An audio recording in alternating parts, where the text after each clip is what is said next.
Hi అండి, welcome back to my channel. ఈరోజైతే టమాటా రసం చేసుకుంటున్నాము. ఇది ఎలా చేయాలో చూపిస్తా, ఒకసారి చూడండి. ఫస్ట్ అయితే టమాటాలు క్లీన్ చేసుకొని చిన్న ముక్కలుగా కట్ చేసుకొని పక్కన పెట్టుకోవాలి.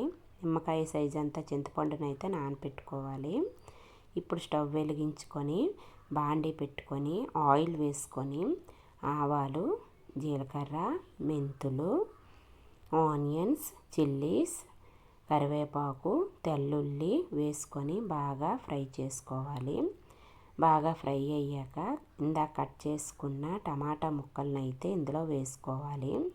వేసుకొని ఇటు అటు కలుపుకొని చిటికెడు పసుపు, రుచికి తగినంత సాల్ట్ వేసుకొని బాగా కలుపుకొని సిమ్లో పెట్టి ఒక 10 నిమిషాలు మూత పెట్టాలి.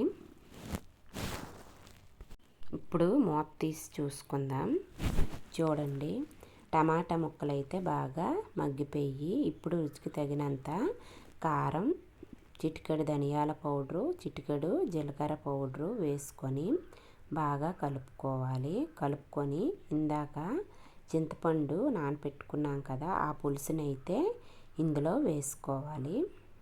వేసుకొని ఉప్పు కారం చూసుకొని అడ్జస్ట్ చేసుకోవాలి. చింతపండు పులుసు అయితే మాత్రం కాస్త తక్కువగానే వేసుకోండి.